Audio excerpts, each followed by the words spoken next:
गणेश अष्टोत्तरशतनामावली। ॐ गजाननाय नमः। ॐ गणाध्यक्षाय नमः। ॐ विघ्नराजाय नमः। ॐ विनायकाय नमः। ॐ द्वैमातुराय नमः। ॐ द्विमुखाय नमः। ॐ प्रमुखाय नमः। ॐ सुमुखाय नमः।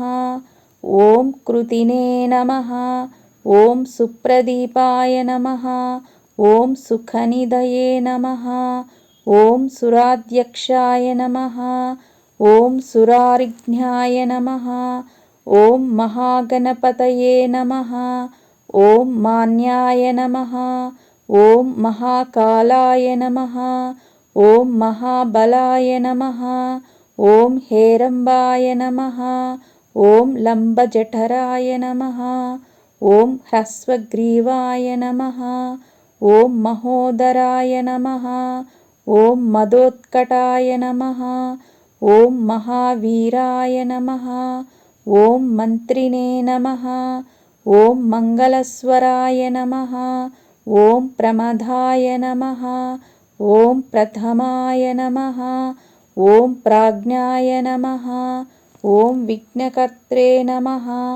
ॐ विघ्नहन्त्रे नमः। ॐ विश्वनेत्रे नमः। ॐ विराट्पतये नमः। ॐ श्रीपतये नमः। ॐ वाक्पतये नमः। ॐ शृङ्गारिणे नमः। ॐ आश्रितवत्सलाय नमः। ॐ शिवप्रियाय नमः। ॐ शीघ्रकारिणे नमः। ॐ शाश्वताय नमः। ॐ बलाय नमः। ॐ बलोत्थिताय नमः। ॐ भवात्मजाय नमः।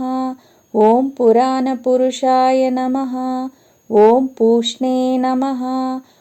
ॐ पुष्करोत्क्षिप्तवारिणे नमः।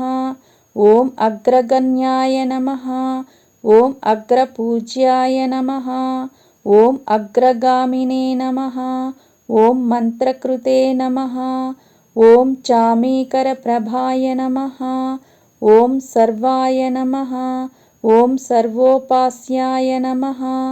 ॐ सर्वकर्त्रे नमः। ॐ सर्वनेत्रे नमः। ॐ सर्वसिद्धिप्रदाय नमः। ॐ सर्वसिद्धये नमः।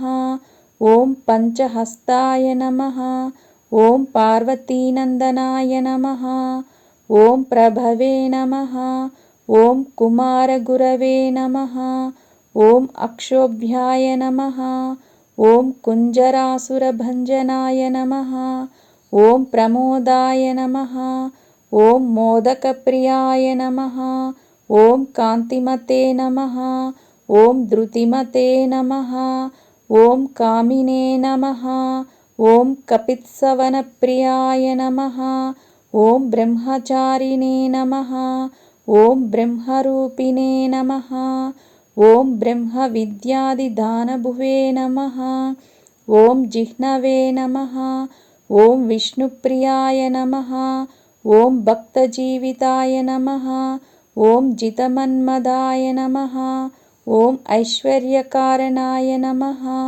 ॐ ज्यायसे नमः। ॐ यक्षकिन्नरसेविताय नमः। ॐ गङ्गासुताय नमः। ॐ गणाधीशाय नमः। ॐ गम्भीरनिनदाय नमः। ॐ वटवे नमः। ॐ अभीष्टवरदायिने नमः। ॐ ज्योतिषे नमः। ॐ भक्तनिधये नमः। ॐ भावगम्याय नमः। ॐ मङ्गलप्रदाय नमः। ॐ अव्यक्ताय नमः। ॐ अप्राकृतपराक्रमाय नमः। ॐ सत्यधर्मिणे नमः। ॐ सखये नमः। ॐ सरसाम्भुनिधये नमः। ॐ महेशाय नमः। ॐ दिव्याङ्गाय नमः। ॐ मणिकिङ्किणीमेखलाय नमः।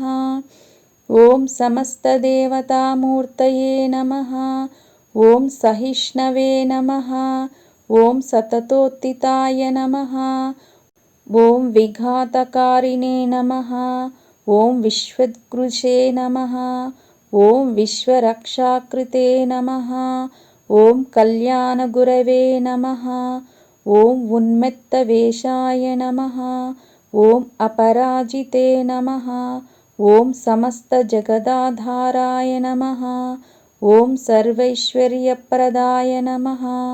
ఓం ఆక్రాంతచిదచిత్ప్రభవే నమః. ఓం శ్రీ విఘ్నేశ్వరాయ నమః. శ్రీ గణేశ అష్టోత్తర శతనామావళి సంపూర్ణం. మీకు కనుక ఈ వీడియో నచ్చినట్లయితే మరిన్ని వీడియోల కోసం లైక్, షేర్, సబ్స్క్రైబ్ చేసి సహకరించగలరు.